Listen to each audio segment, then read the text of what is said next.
Whether meeting with client VIPs, giving a presentation to the executive team, delegating a project, or passing someone in the hallway, leaders get questions. Some challenging, some trivial, but all responses leave an impression. As a leader, you know that people either trust you for the truth with your answer, or they think less of you than before they ask. What makes the difference? Well, mistake number one in responding to questions is designated a specific Q&A period. Remember that not all briefings, presentations, or speaking sessions should incorporate a formal question and answer period. Again, that's a strategic decision you make.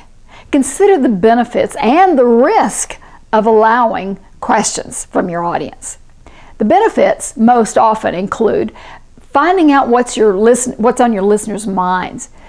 So you can either tailor your remarks, or you can discover and address any objections that they have and address those. It demonstrates your depth of expertise as you answer. But there are risks.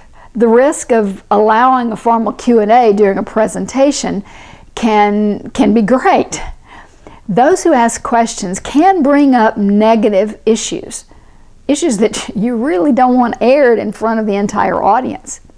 The risk can also set up a hostile environment.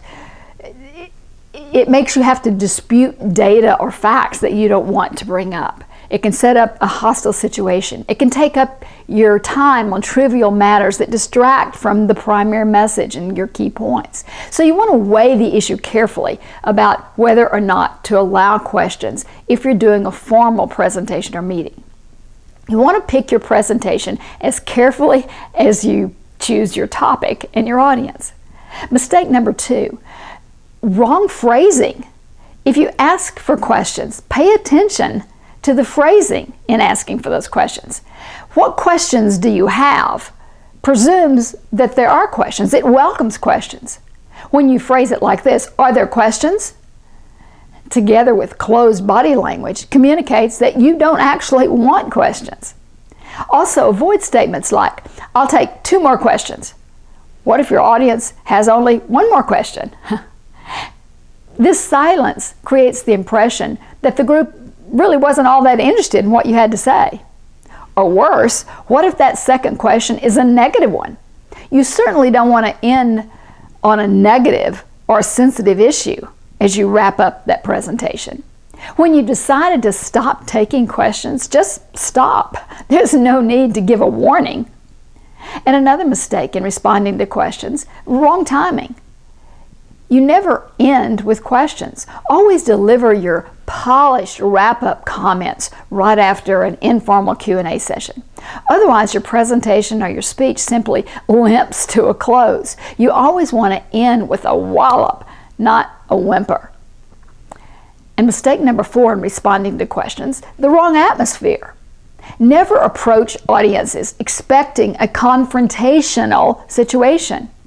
Now, granted, conflict may develop with one or more of the attendees in your audience, but never begin the session by creating that atmosphere yourself. Standing behind a lectern or a table creates a barrier that separates you from the group, and that in itself creates emotional distance. Guard against stiffening your body language or grimacing as you respond to a negative question. Be mindful not to dodge tough questions with vague or generalized answers rather than just a straightforward response. And mistake number 5, the wrong attitude. Nothing showcases your expertise, your attitude, and your character like handling questions well. Being responsive to questions shows approachability, humility, and concern. So take care not to destroy all those benefits by an abrupt response that shuts people down, sometimes for good. Leadership is all about open communication, input as well as outgo.